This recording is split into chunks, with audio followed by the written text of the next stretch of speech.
迎回到 La Société Indigo 频道。今天我们要测的主题是你和他之间的关系在接下来30天内会有什么样的发展。其实我在几天前就有开始今天的主题的读牌，但是刚好有很多的事情，可能工作上啊，我的私人的生活上有很多事情发生，导致我在读完第一组之后，因为隔了太多天，后来我决定全部重读，所以今天是全部重新的一个能量。所以呢，在这几天的等待之间，我觉得能量场有转换，所以可能今天来选牌的你们也会是不同的一群人。或者第二个讯息我听到的是说，最近可能有很多人的情感关系里面出现了停滞或者是等待的能量，所以今天的这个主题会有这种等了好几天，搁置了好几天没有进展，然后全部重新再来一遍。所以很多人你们的关系可能是面临到一种旧的循环结束，要展开一个新的开始的感觉。那一样我们可以暂停影片，用自己喜欢的方式做静心的动作，把今天的思绪都净空，然后连接你的高我，你的指导灵，想着这个问题，慢慢睁开眼睛，看到面前哪一副牌组或哪一个水晶最吸引你，那就是要给你的讯息哦。选好了吗？我们要开始解牌咯。好，选择1号牌组的朋友，你们选的是这一颗透明的彩虹水晶，我把它放这边好了。首先我们会先用2张神谕卡来看一下你跟你想的这个人之间目前的能量场如何。那从这个环节你们可以判断这副牌组是不是给你们的，如果不是的话，我们可以跳出去重新选一副牌好吗？好，首先第一张神谕卡是 The Comic 26号以及 Monk 想念思念。好，选择1号牌组的朋友，从这2张神谕卡我看到2种不同的情况，那你们可以看看哪一个是对应到你们跟这个人的情况。第一个情况是因为这一张，好，首先我先讲一下，从这2张的页数来看，有生命灵数1、生命灵数5的人，这边是26号，所以生命灵数2、生命灵数6、生命灵数8可能会选到这一组，或者是你想的这个人有我刚刚提到的生命灵数26，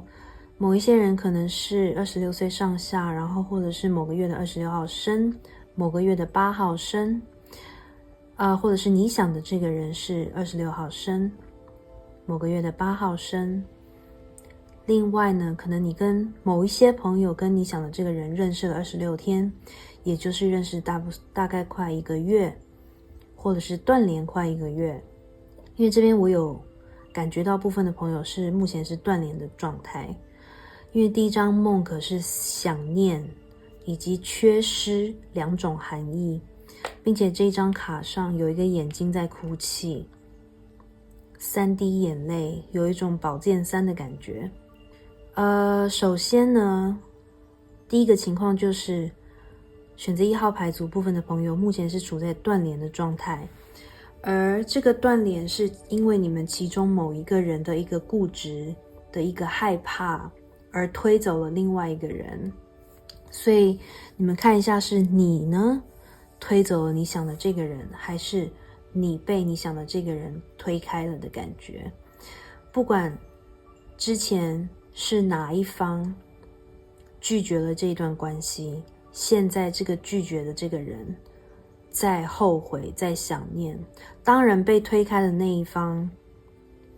一定是很想念这个人，你并没有因为他拒绝了你而去讨厌他，或者是拒绝想念他，你还是很想念他，因为这个是你们2个之间的连结的能量，所以你们是互相想念的状态。所以如果你现在想的这个人之前他拒绝了你，推开了你，他现在有一种后悔跟觉得他的人生缺少了什么，而这个缺少了什么就是你的存在，你在他的生活里不再存在，让他有一种会看着回忆哭泣的感觉。这个回忆可能是你们之间的对话、简讯，或者是你们拍过的照片，你们去过的地方，他可能看到这些你们一起经历过的事情跟location 地点都会想起你，而让他感觉到悲伤跟想念你。而这个悲伤的人，他在目前的生活里会处在这种的 comic 一种喜剧的态度，他可能会强颜欢笑，他不会告诉别人他想念你，他也不会表现出来他其实有一点后悔推开了拒绝了这一段关系。这个小猫咪你仔细看，它其实是一个面具，后面是有一个黑色的人的双眼正在往上看，所以它其实你跟你想的这个人之间，推开对方的那个人目前是用这种强颜欢笑的面具在生活。他可能个性就是那种不太喜欢用负面的情绪、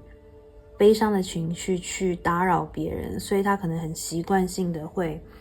还是一样装得很开心、很有活力，甚至是一个觉得以搞笑来取悦别人会让他很有成就感的一种个性。那当然我讲的这个状态也有可能是你，所以大家再自行对应。一个方法是他不希望自己处在这种伤心的感觉，第二个是他不希望被人家发现他其实好像有点做错了事，好像做错了决定，所以他要故作坚强。那第三个就是他本身的个性就是这种，他喜欢让别人开心欢笑，但是用这种小丑的充满色彩让带给别人欢乐的面具去遮掩自己其实背后一直很怀疑自己到底有没有，自己到底在干嘛，之前是不是做错了决定的这种很多的思绪都在这个欢笑的面具之后，可爱的面具之后。或者是对你们可能是某个月26号断联，或某个月26号相识都有可能。好，这是刚刚我讲的第一个状况。第二个状况就不一样，第二个状况是还没有断联的话，如果你跟你想的这个人还有连结，有一个状态是你们其中一个人为了取悦对方而没有去跟对方表达自己的需求，因为太重视对方，然后让自己躲在这个面具后面，强颜欢笑，让对方开心，但是其实对方并没有同等的回应或回馈让你开心。但是这不一定是对方的错，这有可能是因为你太在意对方而都不讲，那对方可能不知道你的需求是什么，而有一种被你宠坏，然后你把他捧得高高的，把他当成王子或公主在爱着，在疼惜着，那对方就可能不经意的，不是故意的忽略了你的需求，或者是他本身可能个性就是有一种不太对别人的需求不太敏感，只对自己的需求敏感，所以每个人状况不一样，好吗？那我讲的这第二种情形就是，如果你们其中一个是为了对方取悦对方，把自己放在很后面，那你会有这种monk，你觉得迷失了自己，你很想念真实的自己，你有一种被压抑在这个喜剧的面具的表面下，然后有一种喘不过气来，因为了对方而存在，但是你其实很想要挣脱，你很想要让对方看见真实的你是什么样子。所以其实这张牌是在鼓励你，如果你是第一种状况，如果你是推开对方的人，这张卡的出现代表的是说，你应该要去连接你的真心，你要去承认你真实想要的是什么。你可能就是想要这个人，但是你基于一些考量，你自以为正确的考量而拒绝了这段关系或这个人的话，你要去做一些处理，跟着自己真实的感情走，是这张牌的意思。不过没关系，我们好，所以我刚刚上述2个情况有对应到的话，我们就可以继续听下去。如果没有的话，我们可以跳出去重新选一副牌哟。接下来我们用塔罗来看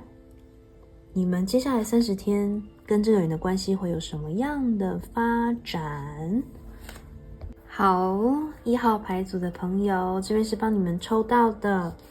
用塔罗跟不同的神谕卡来显示你跟你想的这个人接下来关系30天内的发展。我要说很不错哟，因为不管在这段关系里面是你推开了他，还是他推开了你，接下来的30天内，你们其中有一个人会比较是那个，就是球在他的球场，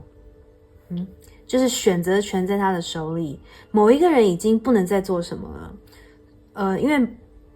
应该是那个推开别人的那个人需要去做一个怎么说，重新评估跟思考自己到底想要的是什么，因为他是那个后悔的嘛。所以接下来我们30天内第一张就出现了宝剑2号的能量。宝剑2号是一个天秤座很难选择的这种能量，所以可能你或你想的这个人有月亮在天秤，或者是其他的星在天秤。好，我先整体讲哈，你们这一组有风象、有土象、有火象，这边出现2个宝剑，底牌是宝剑3逆位，不用担心逆位。你看宝剑3是不是出现了？我刚刚有讲。中间是钱币牌，这只有一个权杖牌，权杖就是火象的能量 ，OK。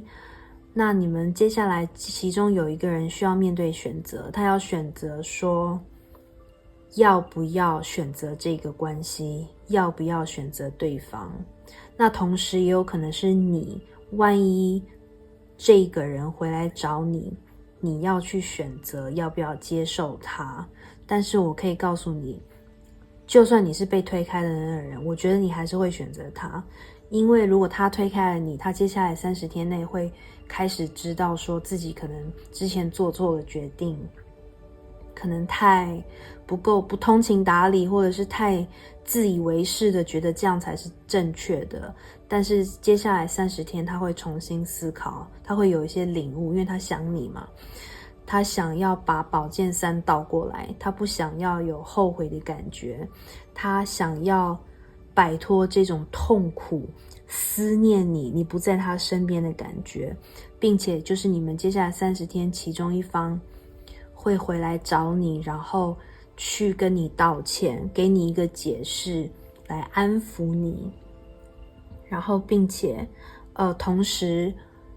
被推开的那一方在接下来30天内会越来越懂得爱自己，应该也会看得更开。如果这个人回来找你，如果他是推开你的那一方，他回来找你，你也会这个动作也会帮助你对自己更有自信。因为你们很美好的是，不是很妙，是很美好。第2章直接跳到钱币10，就是这个差距也太大了吧。第1章是我不知道要不要再联络他，要不要跟他在一起呢？想要跟你在一起，但是我又有点害怕会不会做错决定。这个人绝对是非常害怕做错决定，所以才会一直这样踌躇不前。但是他直接跳到钱币10的意思是，他如果决定好了，就是给你这个人如果决定踏入一段关系，就是永恒，就是承诺，就是稳定，好吗？所以如果你们双方是属于想要结婚比较传统的，那如果你们其中一方决定要踏入这段关系的话，就是以结婚为前提交往。因为后面这张是钱币9的逆位，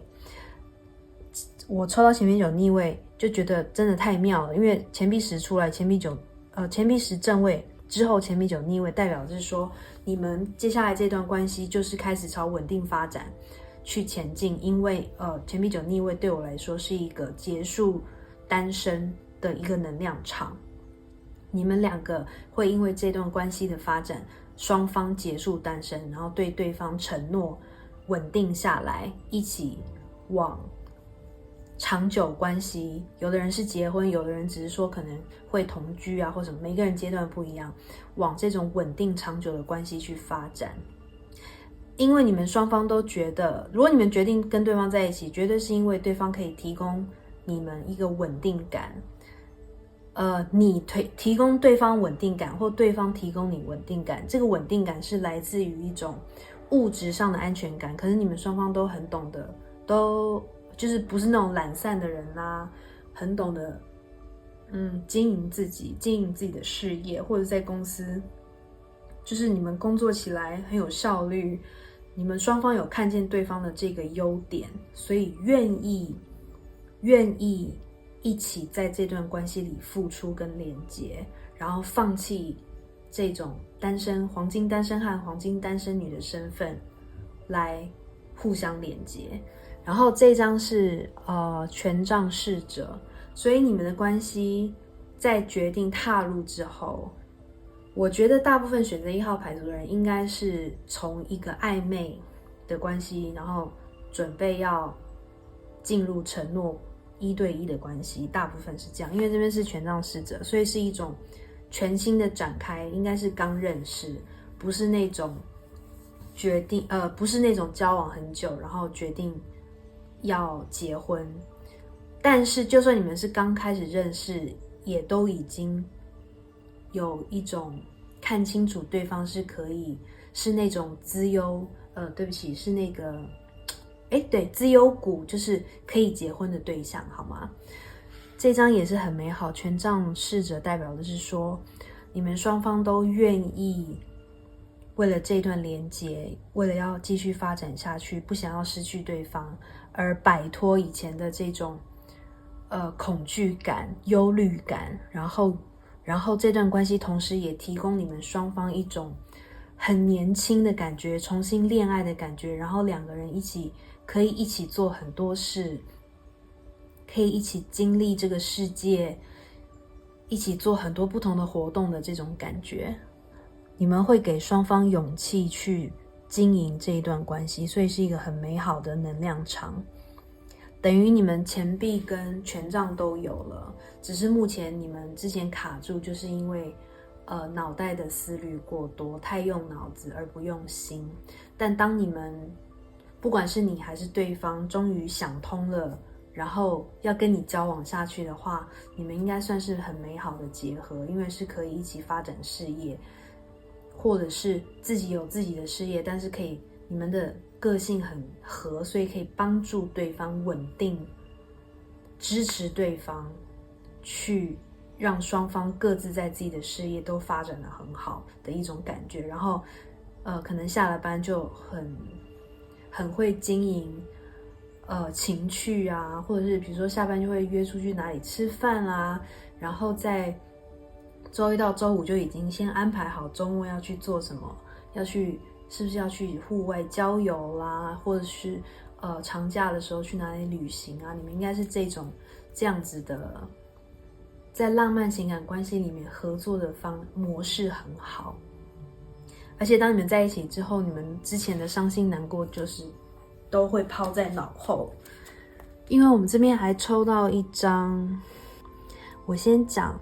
因为塔罗就已经很美好了，然后那个神谕卡也是更美好。我可以告诉你，我先从这2张浪漫神谕卡讲好了。这一张就很清楚啦 ，transformation 转变、蜕变。Your relationship with one another is about to deepen.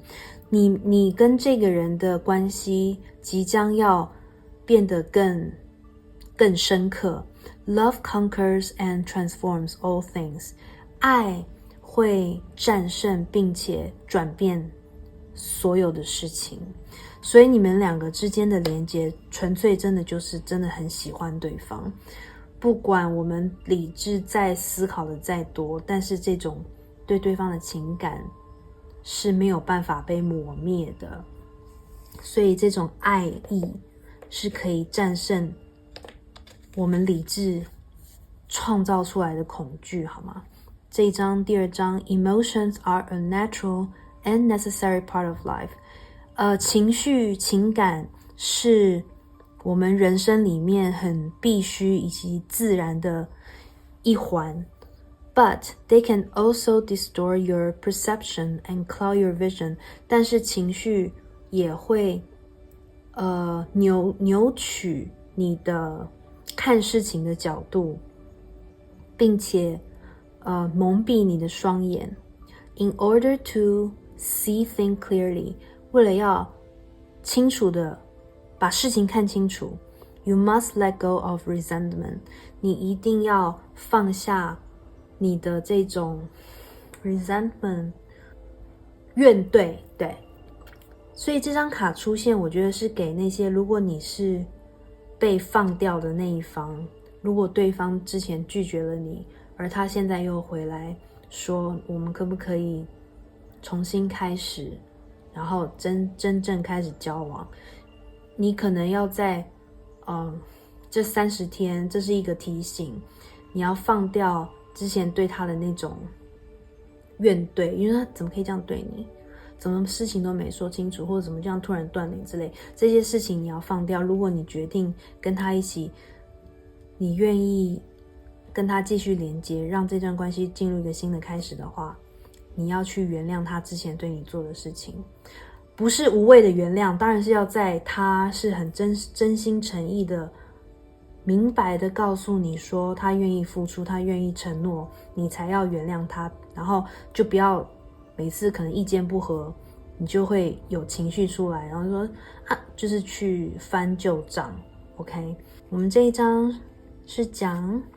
Keep an open mind， 保持开放的心胸。 Your soulmate may differ from your usual type and expectation。 保持开放的心胸，因为你的灵魂伴侣可能跟你以往期待或者是平常的 type 跟你平常想要的菜不太一样。这张我觉得我不知道因为你们在做决定，因为有一个做决定的牌嘛，我觉得这张应该是给那个之前拒绝，就是拒绝的那一方，这个讯息是给拒绝的那一方，就是说你们两个其中一个人拒绝对方，也有可能是说有一些条件不合。如果说很肤浅的，就是不是我的菜，但是讲深入一点，就是可能说可能宗教或者是地域的关系，或者是种种的我们自以为设定的条件阻挡了这段关系的发展。那这张牌是说不要被自己局限住，自己自以为的人生经验跟什么事才是对的局限住，因为你真正的灵魂伴侣跟你合的，所谓灵魂伴侣就是跟你很合的人嘛，其实跟你想象的不一样。那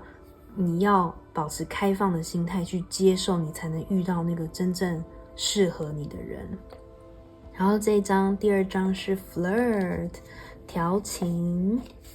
extend your light-hearted energy to others。 这一张除了是讲说你可以跟你想的这个人保持一种比较轻松的互相调情的这种相处态度之外，也代表的是如果你想要今天读完牌，你很想要把这个人赶快吸引回来的话呢，不是去跟他调情，而是说你要把你自己的能量场提高，你把自己的心态放轻松，你在出去面对任何人的时候，不要用这种很沉重说有人拒绝了我怎么都遇不到对的人，不要用这种心态，就是用那种没关系我一个人也可以很好那个我也不用局限自己说因为自己想要结婚就不把自己这种很有魅力的态度展现出来，不要限制自己只能对自己喜欢的人展现这种暧昧调情的能量状态。你可以对任何人，当然是要把握好那个限度因为我们也不要随便让人家误会说我们喜欢他们嘛但是只是用这种很俏皮，然后偶尔讲个5句话，其中一句是就是怎么讲逗一下别人的这种感觉的 light-hearted 轻松的状态。当每一个人都会很喜欢你这样的状态，当每个人都喜欢你这样的状态，你会感受到那种能量场的变化，你们所有的那个情境跟 vibration 就会提高。当你整个 vibration 提高了，你出去都是这种高 vibration， 你就会吸引这个人回来，好吗？那当然这也是说，如果接下来30天你们又复联，如果没有断联，就是有重新聊，互相聊对这段关系想法的机会的话，那你就是保持这种比较轻松的状态跟他聊，好吗？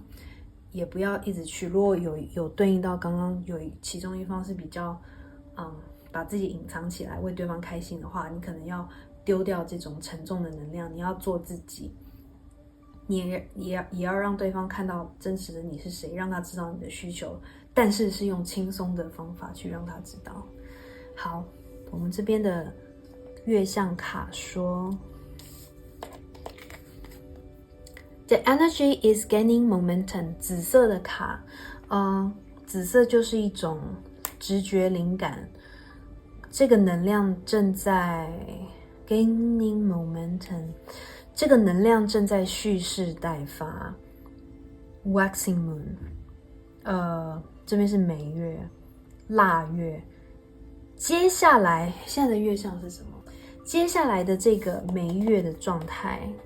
反正接下来30天啦，也没有说一定要这个月亮状态。你们接下来30天，你们双方对对方的连结会越来越强，因为紫色是第3眼，所以也代表着说，可能在他想你的时候，你会突然想到他，或者是你会看到跟他有关，你会看到他的名字，你会看到他的生日，或者是看到天使数字，或者是听到你们双方都听过的一首歌，都有可能。所以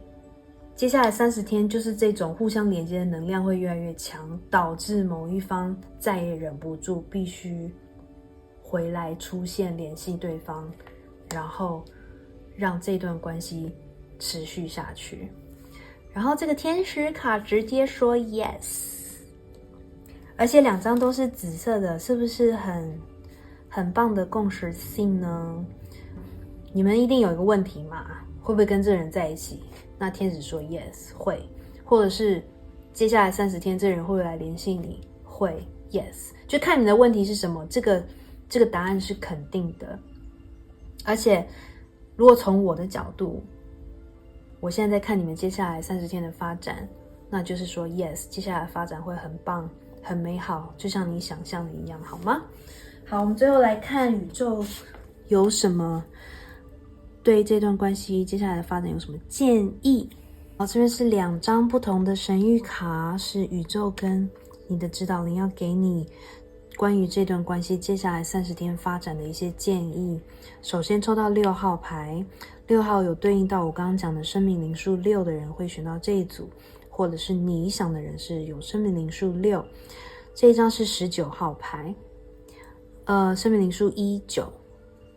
的人可能会对应到，或者是11月6号、11月19号是关键日，6月生的人可能会选择到这一组，或你想的这个人是6月生。这边这张牌叫 innocence， 无辜 innocence， 无辜呀，如孩童般的单纯以及无辜，没有任何的小心思。这张牌的出现代表说，接下来你对这一段关系，你要秉持着这一种，因为你喜欢这个人，所以你要保持着这个初心，你喜欢他，你爱他，你就不会用一种怨恨愤怒的方式去对待这个人。当你的能量场是处在这种不管怎么样你都会以正向的态度去面对他，去理解他。我知道这有点不公平，就你们要比较辛苦。所谓的辛苦是说，你必须要平衡好自己的情绪，并且保持着，如果你觉得想要跟他在一起，就代表说你也觉得他是好人嘛，所以你要相信他，不管他做了什么之前可能伤害到你的事情，都有他的原因。在一个你觉得他是值得信任是好人的基础上 OK， 那你就继续保持着这种初心，你相信他，并且你相信他会对你好，他会回来，那你的这个能量他会感受得到。你保持着这种比较 soft 柔软的心去面对这个人跟这段关系的话，这段关系就会就是往这个钱币石的方向发展，好吗？当然也不要忘了保护自己，因为这是小女孩她抱的鱼，这个让我想到圣杯侍者。圣杯侍者是一种道歉跟复合跟 offer 他的情感的一个能量的牌卡，所以你们接下来就是他的鱼其实抱得蛮紧的，所以你的鱼可以给对方，但是然后他没有穿衣服嘛，所以你还是保持着这种你可以很柔软也是很柔弱，但是你用这个鱼保护自己，然后看对方的表现再把这个鱼给他的意思，好吗？这张19号 Open your heart to the magic around you， 把你的心打开去面对你身边的魔幻世界。你不要因为这段关系而受到影响，然后把世界看得很黑暗。你要接下来30天，其实我觉得所有的牌都是建议你保持一个高能量的状态，不管这个人回不回来，不管这个人接下来怎样，你都要自己过得开心。你随时出去淋了雨，你就要享受淋雨那种感觉，当然不要感冒哈，就是享受大自然，然后看到蓝天白云，你就要去欣赏说哦，云好可爱哦，然后有太阳出来的时候，你就要去感谢说阳光怎么这么的美好，把你的能量场都提高了，就是这种。还有彩虹，看到彩虹的时候多给自己安静5分钟去欣赏彩虹，什么都不要想，这就是所谓你身边的各种魔幻。当你把注意力放在感恩，有这么多有趣、可爱、美好的事发生在你身边，让你看见，这都是有原因的。当你喜欢的东西，你看见了这些东西，欣赏它 appreciate 感谢它，这些小动作都会把你的能量提高。然后这不是有目的性的啦，因为当你能量提高，不只是会吸引这个人，或者是让这段关系往更好的状态发展，也会整体能量上让你变成更幸运的人。所以可能你的事业、你的财运都会变好，跟家人朋友的关系都会变好，好吗？所以不要只是为了这个人去提高你的能量。好，那这就是我应该没有忘记什么吧，这就是今天的解牌。我希望今天的读牌有帮助到大家，然后呢整体能量感觉非常的美好，祝福你们。然后也欢迎在留言处跟我们分享你的故事，也欢迎把这支影片分享给你的亲朋好友一起来读牌，然后按赞这支影片，订阅我的频道，开启小铃铛。你们的按赞订阅都是对我最大的鼓励，也可以帮助这支影片传播给其他需要的朋友哟。然后也欢迎追踪我的Instagram Associate Indigo， 在上面我会 po 每周塔罗运势以及不定期的不同主题的塔罗运势，欢迎大家在上面跟我互动哟。然后如果有个占需求的话，欢迎 email 给我，我在那个描述 description box 里面有我的 email 或者是去我的 Instagram 我的那个档案上都会有那个 email 的按钮嘛，那就很方便，直接按了就可以 email 给我。 OK， 那祝福大家，我们下次再见咯，拜拜。好，接下来是选择2号牌组的朋友，你们选的是这一颗天使光水晶，粉粉的，好可爱，我把它放这边。那一开始我们先用2张神谕卡来看一下你跟你想的这个人之间目前的能量状态。首先第一张是15号的 The Shapeshifter 变形者，这一张是 The Potism 眼泪的重量。我不能说1、2组有雷同，但是你们2个的能量状态都是处在一种伤心的能量状态目前，所以如果有1、2组选不出来的朋友，欢迎在留言处跟我们分享。但是我们还是要实际情况要从等一下的塔罗跟其他神谕卡来看，好吗？首先15号这边我想到恶魔牌跟恋人牌，所以可能有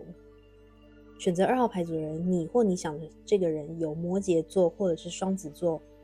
在你或他的星盘里面，或者是你们一个是摩羯一个双子之类的。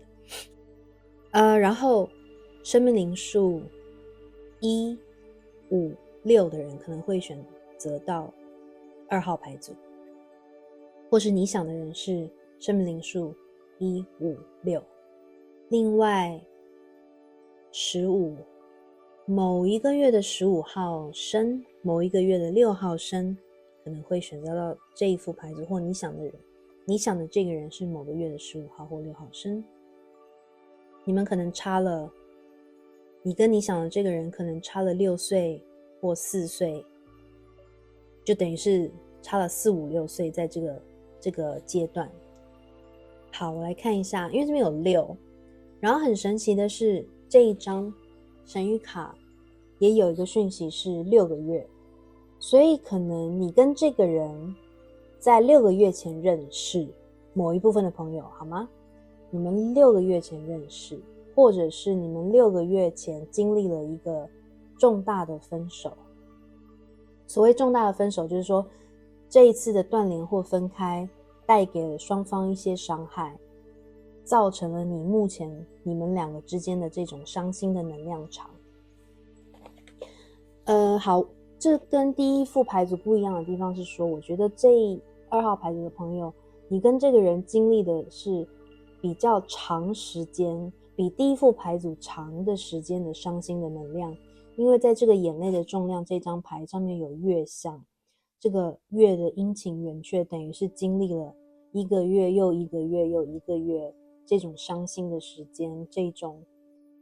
理不清头绪，不知道发生什么事，不知道该怎么做的这种能量状态。当然你们其中有一个人造成了目前你们俩关系之间的这种伤心的能量，是因为某一个人的害怕跟恐惧。必须说第二组你们之间的伤心的这种情绪比第一组可能再怎么说，可能会再沉重一点，是有一种你或他很想要尖叫，很想要问苍天说为什么这件事会发生在我身上，为什么目前我们不知道你们发生了什么事，但是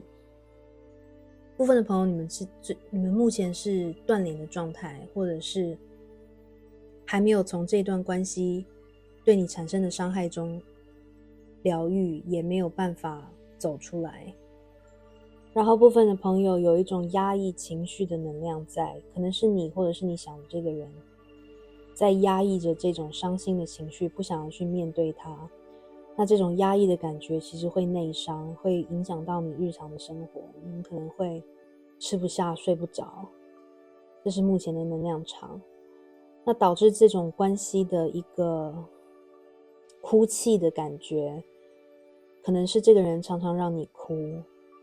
那或者是相反，你们其中有一个人有这种变色龙的能量，也就是说你抓不住他，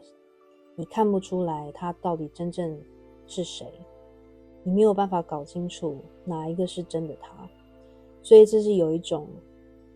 狡诈狡黠，然后太多的面向，导致你没有办法分清楚哪一个是真实的他，他说的哪一句话是真的，他可能今天一下这样，明天又突然改变，让你有一种不安全感，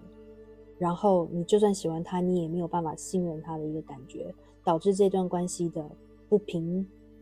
稳，跟可能有的人就走到毁灭。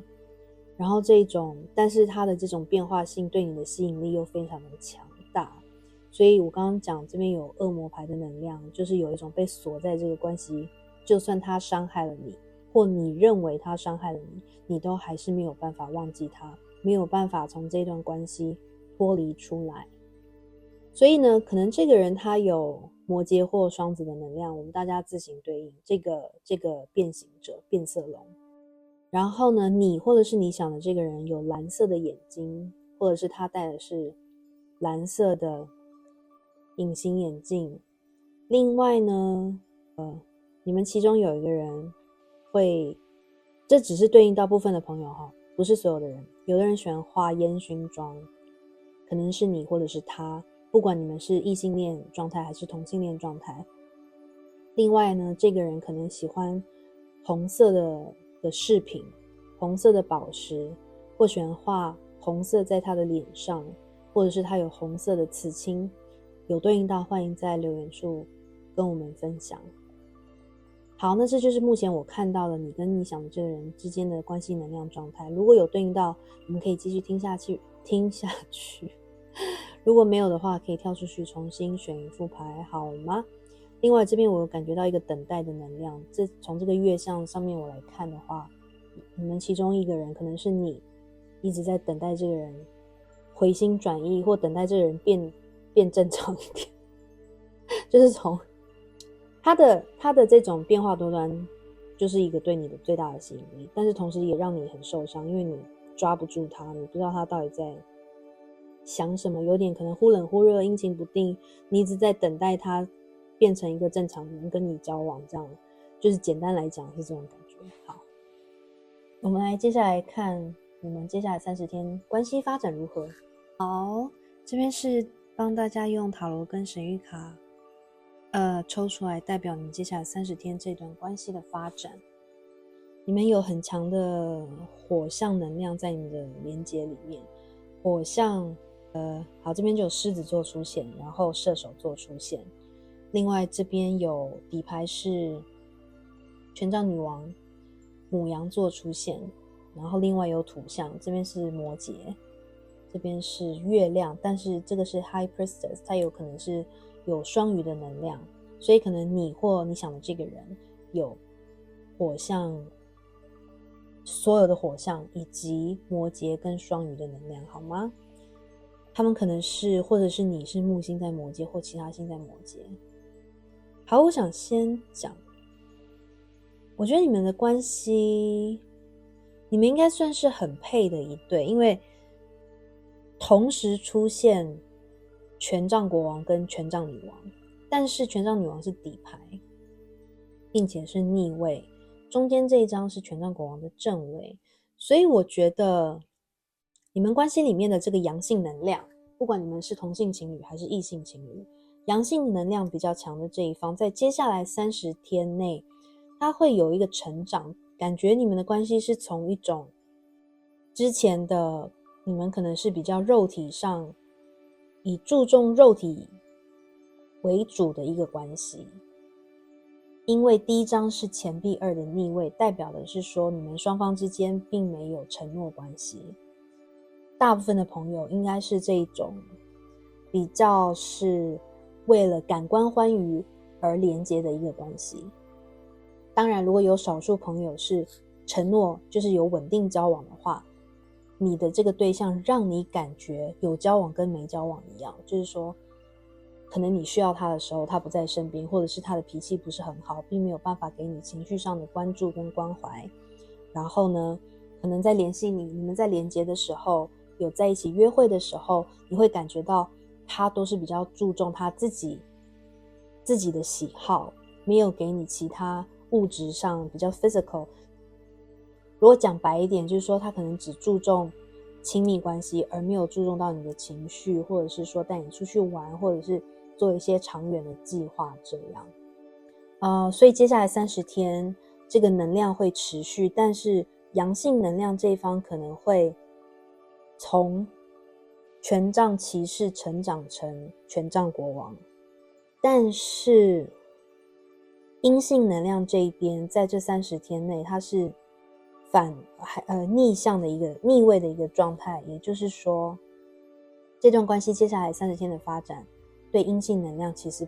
并不是一个太好的影响，就是说这段关系会让阴性能量重的这一方变得比较没有自信，会怀疑自己，明明是一个很有魅力的女性，或者是就算你是男生，那如果你阴性能量比较强，接下来30天内你还是会处在这种看不见自己的优点，因为你想这人可能没有给你足够的，他没有给你足够的关注，导致你对自己没有自信，对这段关系没有自信。那或者甚至是说，因为你们双方之间的不和谐而导致其中有一方会想要出轨，那这个出轨可能是为了报复对方，可能是为了要弥补自己这种不受重视的感觉。然后因为这张是The High Priestess 女祭司的逆位，等于是接下来30天这段关系就是可能还是处在一种不是很健康的状态，让你没有办法聆听自己的直觉，没有办法去做对自己最有利的选择，没有办法去这段关系应该怎么说呢？就是说你们两个之间的连接，接下来30天对双方都是一种可能还是没有办法承诺，然后会对某一方会有特别不健康的影响，然后让你们的关系会处在还是一个比较表面的一个状态，并不是太深刻的承诺关系的状态。那你这个阳性能量强的这一方，他虽然有所成长，但是他成长之后，他可能还是会有一种以他为主，他说了算，这段关系里都要听他的，因为是一个狮子座的能量场，并且这个阳性能量的这一方可能开始一个事业，所以他可能会很全心投入在创造他自己个人的成就上面，而比较没有办法去在这段关系里面做出太大的付出。但是呢，你想的这个人，假设啦，就是说这个阳性能量强的是你想的这个人，他接下来30天还是会很吸引你，因为他会是一个很有魅力，很有领导力，可能很会哄你。那可能他如果事业比较发达了，接下来30天他可能会带你去吃好的啦之类的，但是都是很表面的状态，你可能还是会感觉到他可能跟你约会完，或者是哄完你他就不见了，或者是他没有办法做到全套，他只能给一个表面的陪伴，短期的陪伴，表面的陪伴之类的。当然这边还有一个讯息是说，部分的朋友，你想的这个人如果他是阳性能量强的话，他可能会接下来30天他会稍微好一点，会从之前那种我们所谓的 F boy 就是那种花心大少或者是花花公子的能量稍微转成一个稍微成熟一点的能量，但是还是没有办法在30天之内变成一个钱币国王的意思。但是我们现在是算30天啦，所以30天之后谁知道。好 anyways 我们来看神谕卡。首先我先从这2张讲好了。你们sorry 我应该从哪里开始讲？我从中间开始讲。这一张是 sexual union 亲密关系上的结合。 Honor the place in one another where you are one eternal soul。 你们要 honor 怎么说？荣耀这个，好啦，就是说在你们结合的时候，这其实是一个很神圣的结合。当2人融而为一，是一个很神圣的状态，要去荣耀它。For there you will find true bliss。 所以从这张卡来看，我觉得你们接下来30天可能还是会有亲密关系的发生。而你为什么其中一个离不开对方的原因，双方离不开对方的原因，就是你们可能2个在亲密关系上非常非常的合。因为我们都知道在一段关系里面，亲密关系是很重要的一环。当然有些人不重视亲密接触的话，那就是不在这个我讲的范畴里。但是我的意思是说，如果你们是属于重视亲密接触的人的话呢，你们2个发现说你们2个的结合是无与伦比，很难碰得到可以这么契合的。所以这张卡的出现是你们接下来30天可能还是会有亲密关系，而你们的就是在这段关系得到的慰藉，就是这种你们2个结合的时候的那种美好美妙神圣感。这张 Look deep within your heart and you will feel my love。 往你的心看得深入一点，你会感觉到我的爱。 My love for you is as deep as the ocean。 我对你的爱如同海洋一般的深。好，那部分的朋友，这一张卡有可能是你想的这个人要给你的。第二个讯息是，我觉得是你的指导灵给你的。因为我觉得部分选择2号牌的朋友，你在这段关系里没有得到你应有的关注跟爱。那这张卡是说，指导灵是说，不要因为这个人没有表现出来给你应有的关注跟爱，你就觉得自己不够好，没人爱。因为我们这边底牌有权杖女皇逆位嘛，因为你们有很多的怀疑，自我怀疑，你的指导灵在告诉你，你是权杖女王的正位，是因为这个人把你变成逆位，所以你是被宇宙爱着，以及未来假设你没有跟这个人在一起的话，未来一定是你会遇到那个懂得你的价值会好好来爱你的人。那当然也有部分的朋友，这张卡是来自你想的这个人，这个人可能很喜欢海洋，所以他用海洋来形容他的爱。他可能很喜欢水上运动，或者很喜欢往海边跑。部分的朋友你们想这个人，所以他告诉你说他对你的爱如海洋的深，但是他可能因为很自私很自我而没有办法表现出来，没有时间，他就算再爱你，但是他没有办法用行动上来支持他的这个说法，好吗？好，然后要怎么说呢？我来看一下这张月相卡。 What do you need to release？ 你需要释放什么？ Waning moon 这边也是一个每月，这个每月就是最近的每月，就是这个时期。你今天好像就是这个月相，我今天是11月7号，我可能会在11月8号 po 或11月9号 po。 anyways， 反正在你看牌的这个时间，这个礼拜思考一下你需要释放什么，接下来30天你需要释放什么。因为这边刚好居然有一张 Release Your Ex， 释放你的前任。所以部分的朋友，一个最直接的讯息就是，你现在想的这个人是你的前任，你们已经交往一阵子，然后后来分开。那有的人就是那种狗狗滴的状态，就是分了，但是没有办法分干净，就像我刚刚讲的有一些原因嘛。所以你们接下来30天可能还是会有接触，然后会有亲密上的关系，但是这边卡可能是说，那你要释放什么呢？你要把你的这个前任释放掉，因为他对你来讲可能不是一个很好的影响。The time has come to clear your energy。 你的这个前任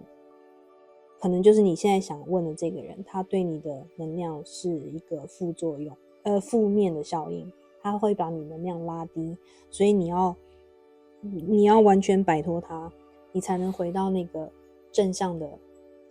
正面的权杖女皇。 OK， 那另外一个是说，如果这个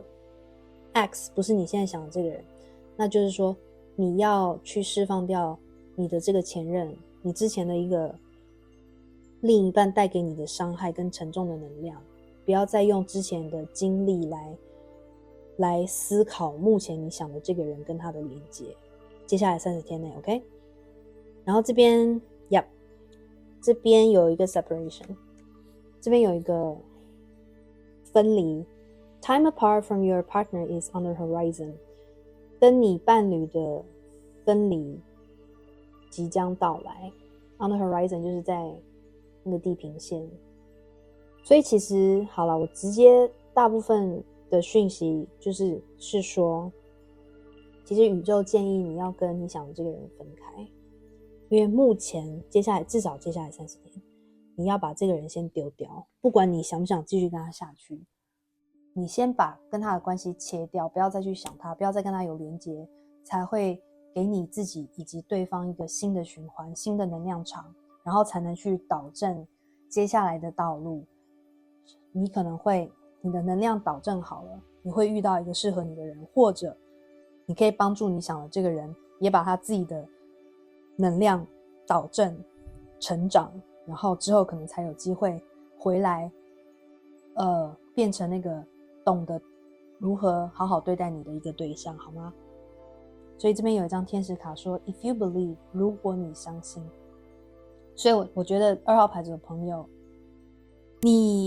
我看到这张解答卡，我听到2个你们可能会问的问题。一个是说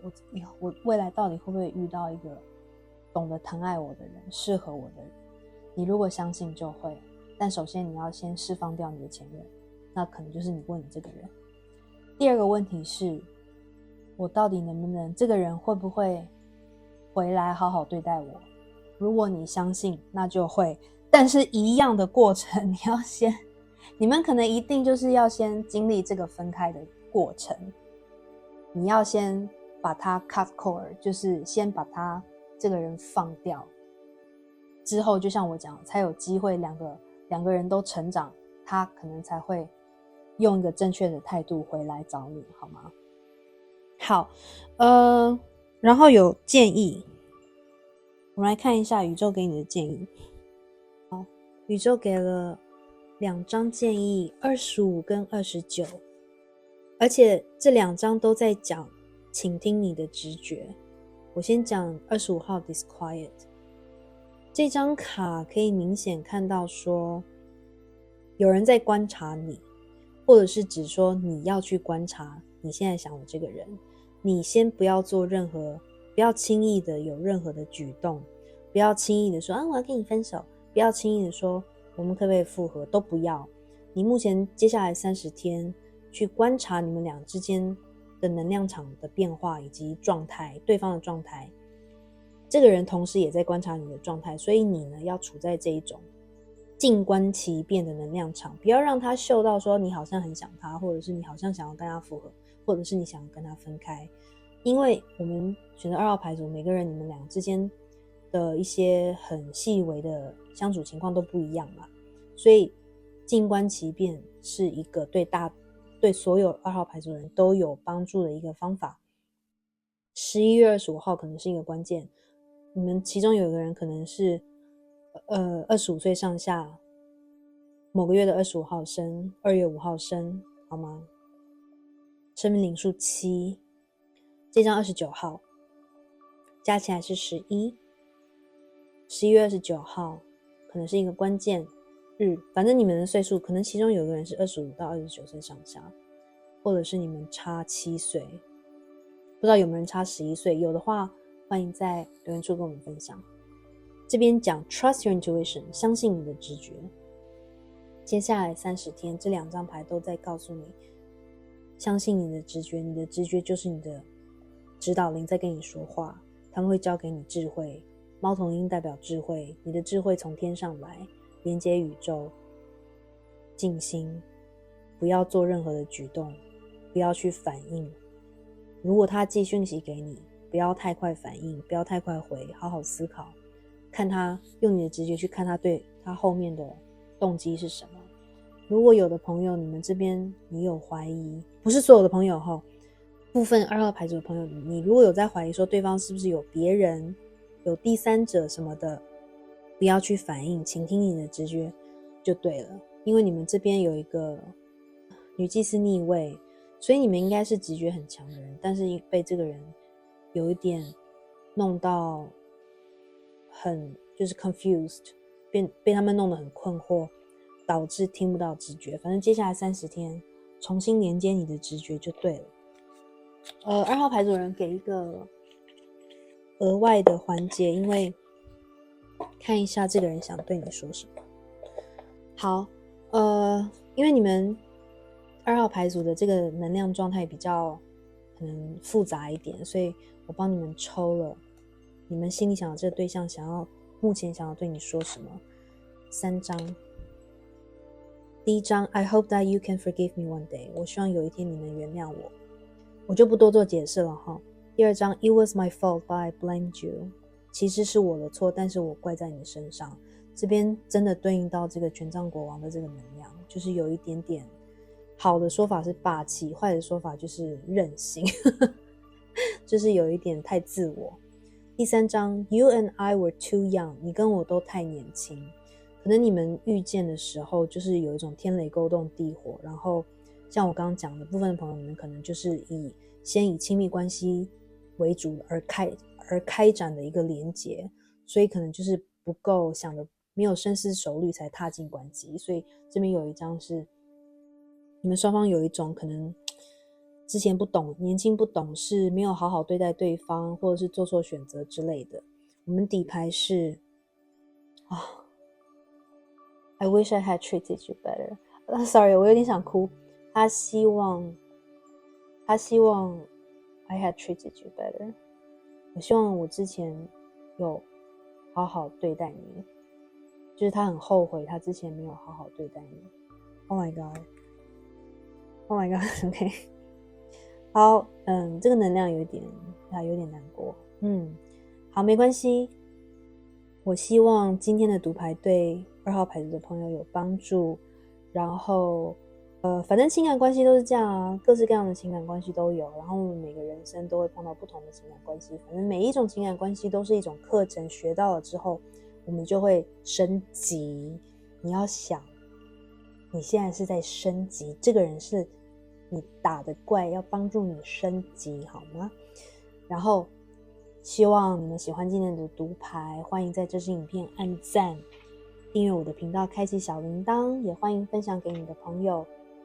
亲朋好友一起来读牌。然后我都很开心看见大家在留言处留言分享你们的故事，我有时间我都会回应，或是我觉得有需要回应的我都会回应。然后你们的按赞订阅都是对我最大的鼓励，同时你们的互动都可以帮助这支影片传达给其他需要的朋友，好吗？也欢迎追踪我的 Instagram Associate Indigo， 在上面我会 po 每周塔罗运势以及不定期其他主题塔罗运势，我会在上面期待跟大家的互动。然后呢，如果有个占需求的话，欢迎 email 给我，我的 email 可以在那个描述影片描述下方会找到，或者是我的 Instagram 的 profile 有一个按钮，直接就可以 email 给我。好，那我祝福大家，我们下次再见咯，拜拜。好，选择3号牌组的朋友，你们选的是这一颗7彩的水晶原石，我把它放这边。首先很抱歉，因为你们的光 lighting 跟其他牌组不一样，因为我今天是用一整天的时间读完所有的牌，然后现在因为要冬天嘛，所以太阳大概5点左右就下山，所以我必须要用一个人工光源来读牌。好，希望大家见谅。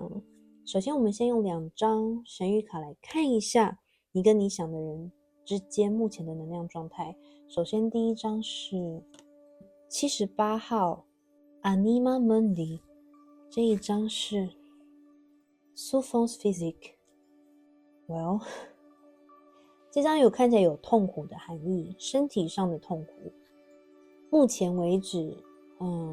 我觉得很奇妙的是，今天3副牌组都有一种伤心跟痛的一个状态能量。好，我们来看一下。好，首先这一张牌的页数上是9，加起来是9 78，所以生命灵数789的人可能会选择到这一副，或是你想的人是生命灵数789，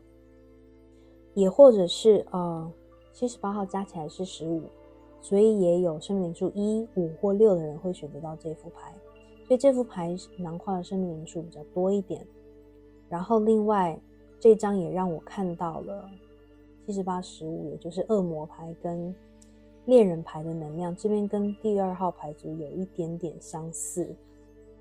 但是首先我想要先讲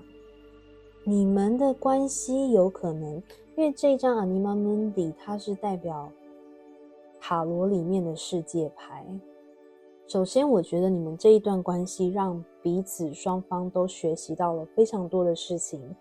这个学习有可能是说，因为这个人的关系让你们投入到一种知识性的领域。部分的朋友是因为这个人的关系开始听塔罗，开始去算命，开始去学占星或听占星，或者是这是你想的这个人的状态。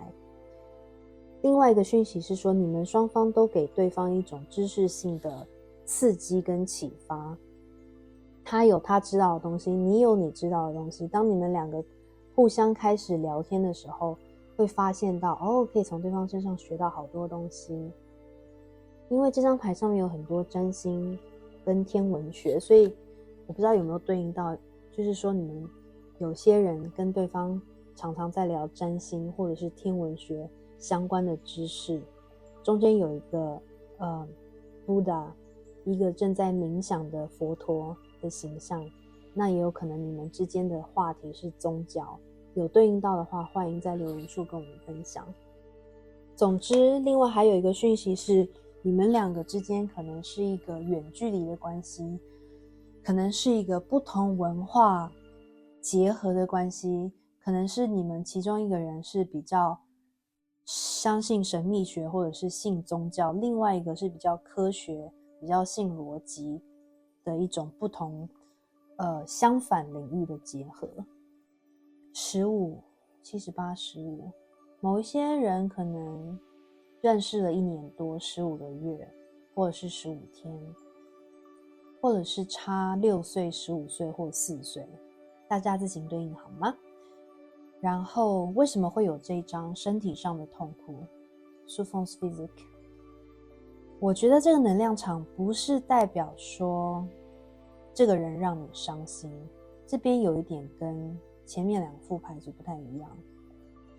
但是我觉得这段关系给了你一个很大的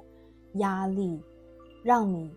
有一点承受到身体已经有一些警报，你都没有去注意或者是发现。不管怎么样，有的人可能是因为你跟他是远距每个人的情况不同，反正你们目前的连结让你们双方有压力，但是我觉得通常应该是选择3号牌组的你们可能是那种非常广纳百川，然后很抗压性很强的人。你们可能有摩羯座在你的星盘，或你的对方你想的人有摩羯座或双子座在他的星盘。你们可能为了这段关系一直在承受一些事情，忍耐一些事情，妥协一些事情，然后可能太认真，就是有那种认真工作到后来不吃饭不睡觉，然后可能有点血糖低了，或皮肤有一点出现问题了，才发现说原来没有照顾好自己的健康。那我觉得你们这段关系目前的能量场就是让你们双方或其中一方有这种身体已经出现警讯，就是因为压力造成的，有一些没有办法解决的难关，或者是一直在配合这个人，而导致你的身体已经出现了痛处跟状况，你没有去处理。那这张牌有讲说接下来2个月是一个很重要的时间点，你可能必须要从读牌开始的这一天开始，请冥想，静下心。冥想可以帮助你把你的这些烦恼压力先放下，同时冥想的过程可以帮助你找到答案。如果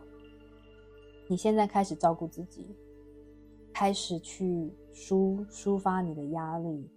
接下来2个月后会有一个很重要的事件，可能可以帮助到这段关系的发展。当然我们今天是读30天，但是这张牌有提到2个月60天。我们接下来用目前如果有对应到你们的能量状态就可以继续听下去，如果没有的话我们可以跳出来重新选一副牌组好吗？好，我们接下来用塔罗跟其他神谕卡来看一下接下来30天你们的关系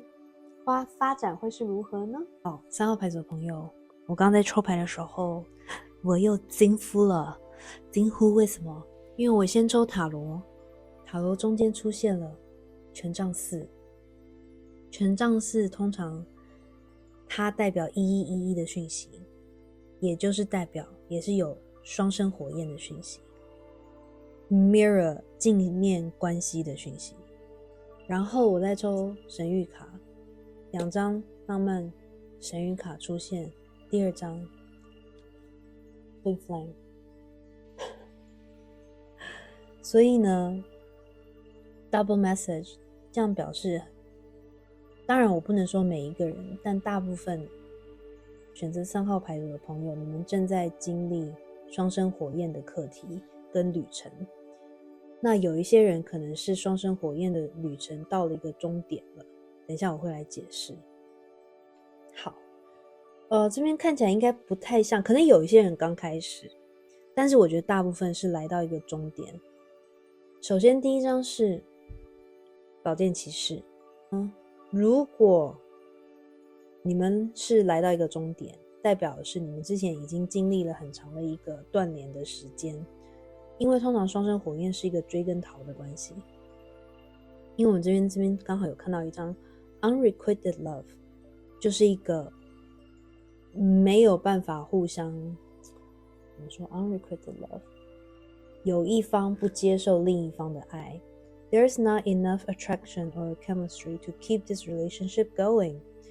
你们之间没有足够的吸引力跟火花去让这个关系继续下去。这个我觉得有可能说的是你跟这个人之前的这个关系，你们有一个人逃了，有一个人不接受另外一个人的情谊，因为火花不够。火花不够不是代表不喜欢，火花不够有可能是因为这张 religious factors， 信仰上的怎么说 factor 是一个实际状况，因为信仰上的某一些原因 Your love life is influenced by your religious upbringing and spiritual path， 你的爱情生活被你的信仰，你的 upbringing 就是你从小到大被教育的信仰，以及灵性的路程影响。所以这边代表了非常多的讯息，就是你跟你想的这个人之间的关系是深深受到你们两个人，可能一个直白的讯息就是两个人宗教信仰不同，如果不是宗教信仰，那就是两个人从小到大受的教育的不同，而导致相信的事情不同，所以你们决定事情跟做事处理事情的态度会完全不一样。你们可能就像我刚刚讲，一个是很理性，另外一个是很感性很诗意的，所以另外一个人是以感情为主来做决定，那结果碰到了一个以理性来做决定的人，就会搭不上线，所以会造成分离。另外这边也有讲 spiritual path， 那 spiritual path 我觉得就对应到双生火焰的这个讯息，因为双生火焰是其中阴性的那一方，他因为阳性遇到了阳性能量，阴性这边是比较灵性，比较有启发，比较有智慧，所以阴性这方会先被触发，走入身心灵的修行以及成长。阳性能量是属于比较晚熟，阳性能量是要在逃了之后才会开始因为思念阴性能量而进入一个身心灵的领域跟自我成长灵性觉醒的一个过程。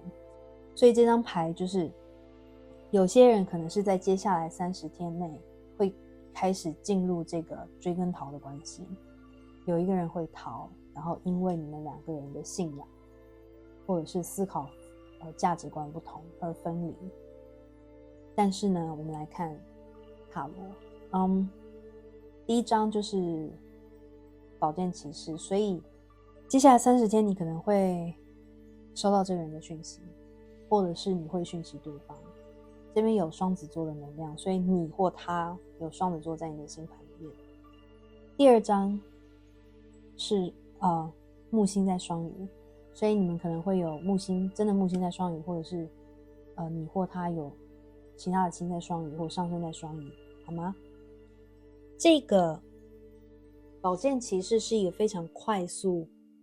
向前冲进展的一个能量场，也就是代表说你们可能已经经历了一段很长的时间，这个人想清楚或你想清楚了，然后快速的来奔向你，要告诉你他的想法，所以你们可能会收到信息、email、电话之类的，但是是一个很快速的状态。因为第二张是 Knight of Cups， 圣杯9的正位，圣杯9的正位就是接下来30天，在你某一个人决定联络对方之后，或表达想法之后，你们会进入到这种情感满足的状态。那这个人为什么决定要来联系你，或你决定要去联系他，就是因为你们在追求中间的这张权杖4，你们觉得对方才能给你们这种情感上的满足，以及稳定的一个稳定欢乐值得庆祝的一个关系。你或他都追求这个权杖四。权杖四代表的是比如说婚礼，像我刚刚已经讲 sorry 我又在重复，就是稳定，就是一个想要跟对方结合一起成家的一个感觉的能量场。这边有代表家庭，代表朋友，反正回来找你就是因为你给他了这种快乐感，情感上被照顾的感觉，跟你有一种稳定性，跟你在一起他不用再害怕，他会觉得有安全感，所以他回来，好吗？ But 最后这张是月亮，月亮的正位代表的是在这段关系中接下来30天你们双方还是会有害怕，会有恐惧，会有不确定感，因为如果你们真的是在经历双生火焰，有的人可能是类双生，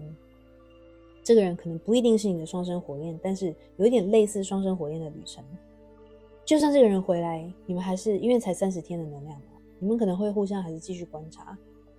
觉得这个人会不会又跑掉，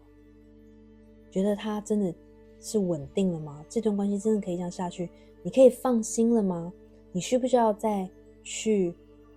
害怕这个人会不会又改变主意之类的？18这边有很多双鱼能量，这边有月亮双鱼、木星双鱼，中间这个是金星在牡羊，火象的能量，底牌是钱币骑士的逆位。好，我等一下讲。18，有些人你们认识了18个月，你们等待了18个月，这个人又回来了，然后你很害怕月亮继续下去，他是不是又有一个时辰要走了的这种感觉。底牌钱币骑士逆位，就是因为这是一个处女座的能量，所以你或他有处女在他的星盘或你的星盘，这个不安全感跟恐惧感也有可能是其中的一方，他虽然想要这种成家立业的感觉，但是他可能会觉得自己还不够，那这种觉得自己还不够，没有办法100%奉献在这段关系里面，会导致双生火焰的这种旅程的开始，他就逃了，因为他自我怀疑，觉得自己配不上你，或是没有办法给你应得的而逃走。那也有可能是接下来30天他的这个害怕感还是存在，就算他回来找你，他找你是因为他真的知道想要你，但是他这种不安全感觉得没有办法供给你一个稳定的家的恐惧还是存在着。好，我们来看这两张，刚刚已经讲了，双生火焰 Your passion ignites， 所以真的我觉得大部分的朋友有可能会你的双生火焰会回来，如果真的有的话，欢迎在留言处跟我们分享。如果接下来30天没有回来，至少你会收到他的讯息，因为这张卡有讲2个月后是一个关键时间，所以有的朋友可能是2个月后这个人会真的回来找你。然后这一张呢是 A message for you， 非常浪漫。 I'm thinking of you this very moment， Your love fills me with light， I love you。 就在这个当下，你在看牌的这个当下，我正在想念着你，你的爱让我充满了光，我爱你。这个真的很对应，我真的是用就是在 shuffle 的时候跳出来的牌，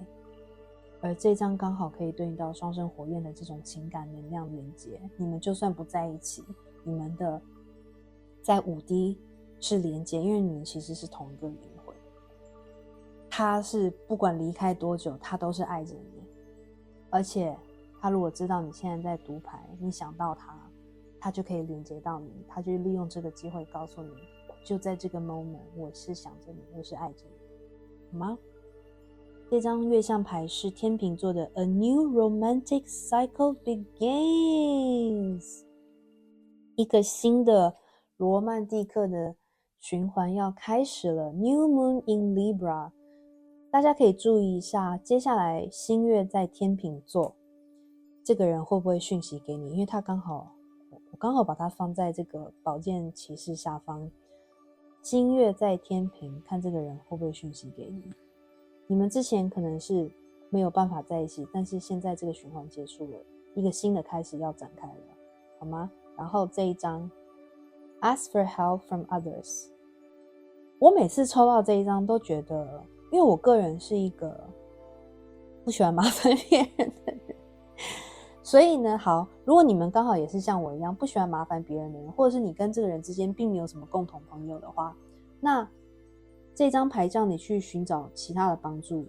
可以是说，比如说你现在看塔罗，就是算是寻求帮助，寻求他人的帮助，或者是你可以去冥想，连接指导灵，你如果相信这种5D 连接的理论的话，其实你可以在冥想的时候跟你心里想的这个人对话，让他们安心，他们安心了，知道你没有在生气，他们会比较快回来这样啊。这个没有做保证哈，我只是说这是一个可行性。当然，如果你们有共同朋友，你可能可以从共同朋友那边去打听，或者是其实脸书也算是，就算你们没有共同朋友，如果你还是可以看得到对方的社交媒体，你可以去看一下他的状态之类的。反正呢，各种各样的实质的人类的帮助，或者是求神问卜，或者是寻求天使的帮助，好吗？这边是刚好也是2个人，怎么会这么对应啊？这个寻求他人帮助刚好是2个人，一男一女，然后又对应到双生火焰的能量。我觉得你就是跟他连结吧，因为你们其实都是处在连结的状态，寻求你的天使的协助，传递，你们会互相传递讯息。如果你真的是双生火焰，我相信你一定会看到很多天使数字，尤其是1111。当你看到1111，其实代表这个人在想着你，或者是你跟他自己有自己的特别的天使数字，或者是你会看到他的生日，看到他的名字之类的，好吗？有的甚至会寄歌给你当你突然脑袋出现某一首歌，你都没有，最近没有在听，也没有在唱，突然出现这首歌，赶快去查歌词，有可能就是这个人寄给你。好，我来看一下，这边也是一个特殊环节，我要先走特殊环节。好，对不起，我们先看宇宙有什么建议给你。好，首先先用2个神谕卡来看宇宙给你们这段关系接下来30天的建议。15号出现了15号牌，17号牌说故事牌，15、17，我每次都会有这种几乎连号。好，所以生命灵数1、5、6、7、8可能会抽到这一组，刚刚有提到了。然后11月15号、11月17号可能是关键日，有的人可能差1岁、5岁、7岁、8岁、6岁，大家自行对应。然后当这个人回来的时候，你要倾听对方的说法，你们要坐下来好好的聊。因为你们之前可能如果有断联，就是没有 closure， 没有一个很完整的谈话去结束关系，所以你们会互相有一种造成这种身体上的痛苦跟压力。如果这个人回来的话，你要听他讲什么，听他这一方面的 story， 当然他也要听你的，这是一个沟通的一个能量场。可能11月17号，部分朋友11月17号这件事可能会发生。好，这张牌15号牌 Are you treating your inner child with kindness, patience and love？ 你有没有好好对待你内在小孩？你有没有用那种耐心、爱心以及爱去对待你的内心小孩？ When was the last time you felt childlike wonder and joy？ 上一次是什么时候你有感受到这种如孩童般的喜悦跟好奇心？我觉得可能大部分的朋友，你们因为这段关系让自己失去了很多，因为悲伤，因为压力，因为迷惑、不解，而让自己的内心小孩有一点被隐藏，或者是都不喂他水喝，让他有一点干枯了。所以这张牌鼓励你你要好好的其实就是讲了很 cliché 的，就是要爱自己。你爱了自己，才能去爱这个你想的这个人，因为这个人他自己也有内心小孩的课题。然后通常阳性能量是属于那个比较需要被教导比较没有慧根那你这边自己要先调整好，爱好自己，给自己滋养，当他回来的时候，你才有那个智慧去面对他，而不再被他影响跟受伤，好吗？然后听他说什么，你自己的内在小孩养好了，爱自己爱好了，才有心力去理解对方的立场，不会去用一种负面跟怨怼的方式去面对对方。我们也来一个特殊环节，那个我觉得应该不会有1号牌组来选这个啦，因为讯息蛮不一样的。但是1号牌组我没有用这个环节，是因为他们好像不太需要。But anyways， 我们来看你想这里有没有话要对你说。好，有3个讯息是你们想的人要给你的。第一张 I hid who I really am from you， 他之前隐藏了他自己，这个就是还蛮怎么说，蛮普遍双生火焰的逃的那一方会有的一个机制。他并没有在你面前表现出真实的自己，因为他怕你会批判他，或者是怕你会不接受他之类的。好，第2张 So many things remind me of you。 of course 他说好多事情都让我想到你。当然啦，因为他爱你啊。反正双生火焰就这样啦，或类双生，就是你们分开的这段时间，因为互相连接还是很强，对对方的感情还是很强，所以很多东西他看见都会想起你。尤其是我刚刚讲了，他可能也会看到一些迹象，天使数字，你的名字，你的生日，一直提醒他说，宇宙就一直提醒他不要忘记你，不要忘记你。你这边也会有相同的现象，你想忘记都忘不掉。好， I know that I crossed the line with you。 我知道我跨了那条界限，就是他跨了你的界限，踩到你的线的意思啦，就他伤害了你，就讲白就是我知道我伤害了你，我不应该踩你的线，这样。所以这个人可能做了某些事情让你们产生了痛苦，然后他自己知道。那有的人就是很久都不回来，就是因为他会怕因为做错事不敢回来面对你。我们看一下底牌是 I know I was a distraction from your pain。 部分的朋友，这个人他真的很没有自信他没有自信，所以他必须要隐藏真实的自己。他可能会在你面前装的好像很行很厉害很成功，但是他其实很怕你会去看见他真实的他可能是很没有安全感，或者是他会怕你说他软弱，而且他觉得你为什么会喜欢他，因为他觉得他只是一个你分散，让你忘记痛苦分散注意力的一个工具。他会这样想，就代表他没有自信，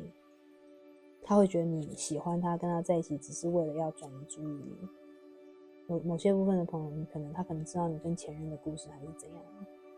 我们大家自行对应咯。好，我希望今天的读牌对大家有帮助。然后双生火焰不是一个容易的课程，然后大家辛苦了，不管怎么样受到的痛苦都是一个解吧，把你们推向身心灵成长的一个过程。然后承受痛苦没有关系，不要怨对，我们成长之后会有能力会有力气让用学到的身心灵的方法让自己的能量调和回来，然后把身体调养好。那如果你还想要再见这个人的话，你自己调养好，他就会回来了。他回来以后，你才会有那个包容力去跟他继续发展下去，好吗？然后好，那谢谢大家，希望大家在这支影片按赞、订阅我的频道、开启小铃铛，也欢迎大家在留言处跟我们分享你的故事。我相信有很多其他如果也刚好正在经历双生火焰的朋友会很想要看到你的分享，他们需要学习一些经验，好吗？然后欢迎把这支影片传播给你的亲朋好友一起读牌，你们的按赞订阅都是对我最大的鼓励，也可以帮助这支影片传播给其他需要的人。另外欢迎追踪我的 Instagram 老搜索 Indigo， 那上面会po每周塔罗运势或不定期不同主题的塔罗运势。另外，如果有个占需求的朋友，可以去在我的描述里面有我的 email， 或者是到我的 Instagram 的 profile 上面直接有个按钮，你就可以直接 email 给我。然后谢谢大家今天的观看，祝福你们。那我们下次再见咯，拜拜。